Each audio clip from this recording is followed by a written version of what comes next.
Hi, I'm Michael Pounce. Welcome to another video. Today I'm going to take you through a day of lessons. One of the things I've had to do since the start of the lockdown is I've had to ask my students to record their stuff first, so like their pieces and all that kind of thing, and then we look at them. That's why I'm here. I'm not back there at the piano just yet, and I tend to finish off the lessons at the piano. So I'm just waiting for one of my students to send through some videos of his pieces, and then we're going to get started with the lesson.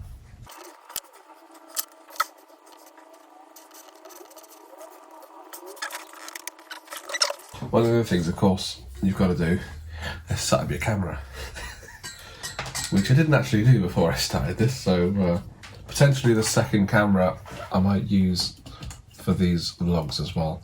What I tend to use when I'm at the piano is this phone, but over next to the piano, usually.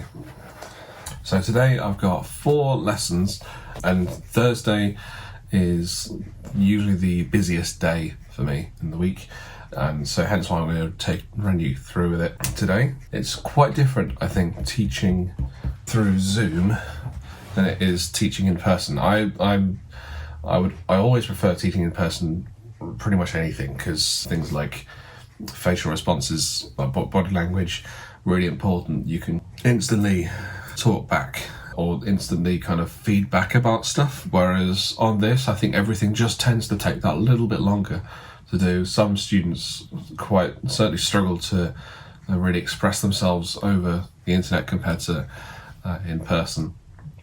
So I would say it's definitely quite a difficult transition for some people to make. Other people is like, yeah, no problem, I'll just play and then listen to what I've got to say and all that kind of stuff. And that's definitely the way I've taken it recently. It's definitely an interesting conundrum to do online lessons alongside all the other stuff that would normally go on lessons, like pieces, scales, sight reading. One thing I haven't really found a solution yet for is oral, but we could potentially do that if I kind of had an opportunity to do it. Not really had much chance to do it so far. Can't be forgetting the old notebook. Need to be using that. Hello. Right. Cool. Right, so first lesson done, and yeah, that went pretty well. There's a lot of technical issues with WhatsApp. It's just not sending video files quickly. So I think we're going to have to think about a different way of doing it potentially. But for now, yeah, that went pretty well. It's interesting kind of doing things like sight reading. That's one of the things that I came across when you're doing sight reading online. It's definitely got to be a case of basically take a photo of them showing you the piece that they're going to play, and then try and kind of help them through it. It was interesting, kind of one of the conversation points that popped up was, if the score is terrible, it doesn't matter, you just got to play it. That's it. So I gave the example of if a piece just reads this, and you're playing that, that's fine. You'll probably get full marks. It's very rare, obviously, but that kind of thing is quite underappreciated in sight reading, I think. Not a lot of the time people think, oh yeah, like it's a piece of music and you've got to kind of play it. Because some people change how they play their sight reading piece based on how they think it should sound, rather than what it actually looks like. Yeah, so on to the next one. I've got about half an hour. Probably going to get on with a couple of other things, and I suppose I'll see you in about half an hour or so.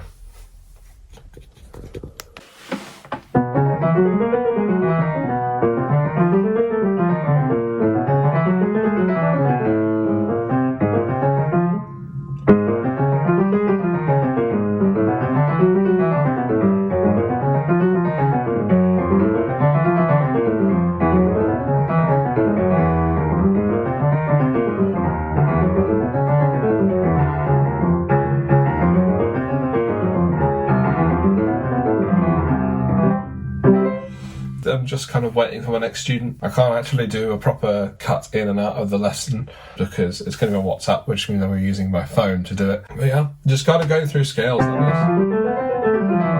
Like it's a good way to pass the time in between lessons. Just keep my brain active. This particular student, I suppose, struggled the most maybe to do online lessons. It's a weird one because I think this particular one is younger. I think it's the youngest student I'm teaching today actually. Trying to kind of keep them active and interested and everything that we're doing. A bit more of a challenge of online, I've got to say, compared to in person. In person, it was just like really easy. Online, a bit more of a challenge. But having said that, definitely made some strides over the last few weeks. Definitely. Okay, so I finished that lesson there. Good. Happy with that one. They definitely having a really kind of high energy start with these lessons tends to really work, and especially with the younger ones, it really works. And so yeah, we went through all the pieces we needed to, got a little bit of theory done as well.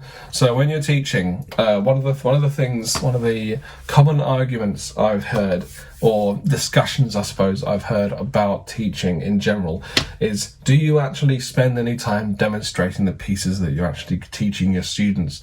There was one piece I played which goes something like this. It's from the Piano Time book, and Piano Time 1, and it's called Naturally Talented.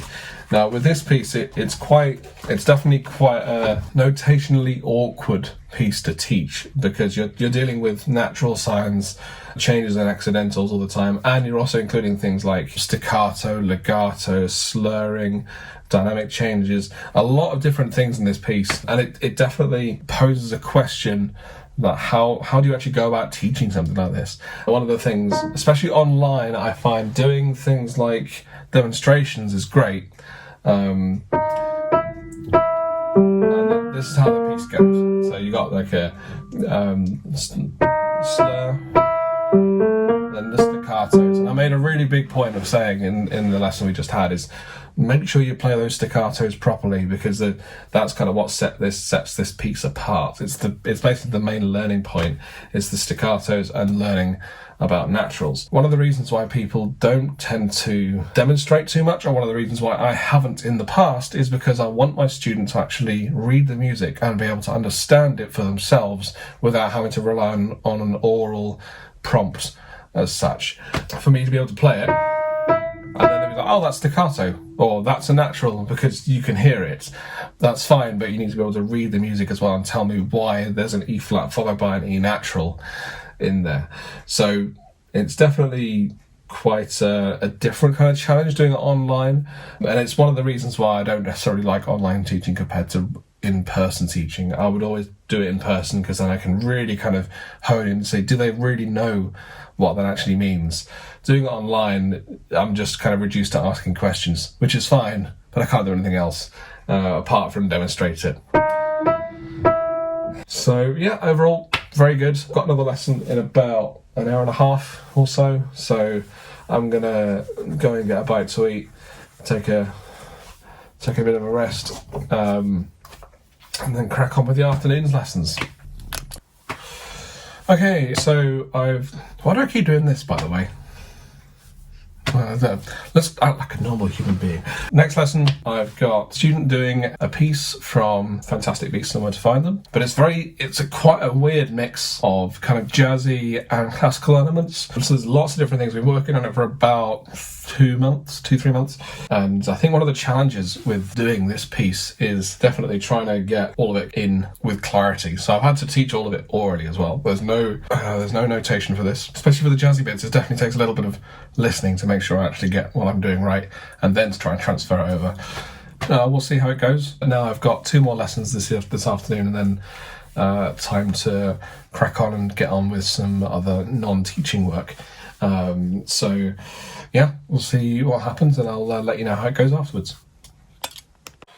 Okay, so I finished the lesson. That went pretty well, I think. It's interesting kind of dealing with students just before they're about to perform something, because that all the work's kind of gone in, and it's kind of got to crunch time. It's like exam season when you've kind of worked so long on some literature or something like that, and then you've got to kind of produce in that 1.5 hours you've got, except this is just like a minute or 2 of music. I thought it went pretty well. I had to explain little bits of kind of performance theory and all that kind of stuff, which I always bring in at this stage when people are starting to perform something. Got to make sure you get things correct in the preparation, because it always sets you up really nicely for the piece itself. I did a bit of research before, and we had to do a little bit during. It's a really nice piece, and sounds like they've really worked hard on it. That's done. One more lesson left. It's about 3 o'clock now, so I've got about 45 minutes for my next lesson.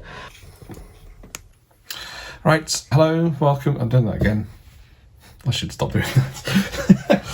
Welcome back. Another lesson, and this one is it's going to be quite laid back, I think. One more final lesson to end the day. This particular student just had their mock exam a couple of weeks ago, so we're kind of working on something else now, a theme from a video game as well, which is pretty cool. I think it's not exam based, it's not anything like that, but it's just a nice bridge between two different grades that we're kind of thinking about. Yeah, we'll be starting in a few minutes. The students also got a lot else going on musically as well, so it's very, very adept. So what I do with my scales for my students is instead of getting them to buy the books, which you could do, I mean, at certain levels I recommend just buying the books. It's probably more straightforward because, especially when you get to like grade 8, the amount of scales needed to learn that. If you want to buy the grade 8 book, you can do, but you might as well just go all out and buy the manual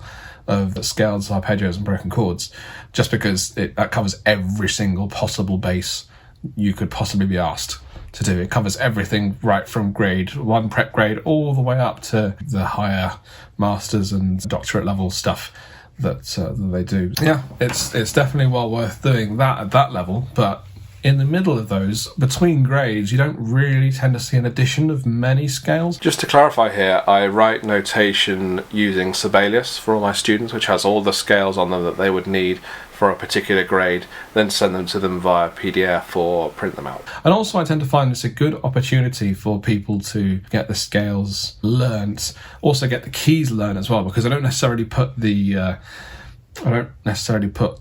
that scale and then the name of the scale above it. I just put the scale and that's it, and they're supposed to know exactly what that is just by looking at it. Especially for major scales, minor scales, as long as they've been explained what a major scale should look like, then shouldn't be a problem with that. So yeah, this one, it's got the grade 3 major scale, so you've got A major, E major, B major, and then B flat major, E flat major, and A flat major. And we're going to kind of progressively work our way through those. Hey, all right. I'm good. Yeah. It's long day as usual, but nice sunny sky. Love this. It's been great. It's been nice running in the sun recently. Although yesterday was a little cold, I've got to say. I was glad I was wearing my jumper.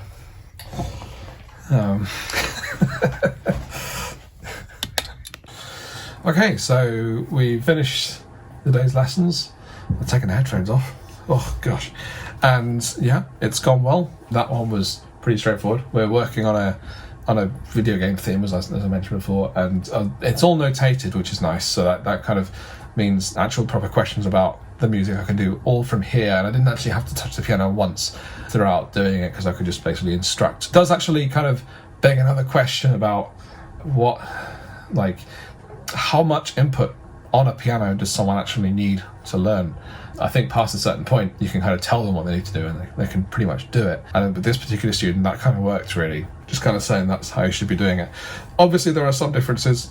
Doing it online means, with the limitations of cameras and camera settings, you do end up in a position where you can't always see what the individual's hands are doing, just because of circumstances. And some people are more or less well equipped to have an online piano lesson like that. But yeah, it went very, very well, and the scales went down pretty well as well, which is good. I hope this has been enlightening for people who either have lessons or might be thinking of having lessons or whatever. Just to show you, it's completely possible to have online lessons, and it's actually very beneficial, especially if you've got previous experience on the piano. If you ever fancy taking lessons, do get in touch in the comments or whatever. I'm sure if I can't help you, then I'm sure someone else will be able to help you, but I definitely should be able to help you, at least online. But for now, thank you very much for watching. If you enjoyed the video, give us a like for all the students who had lessons today, and if you want to see more of this kind of thing, check it in the comments and subscribe and hit the bell for future videos. But for now, that's all, and I'll see you next time.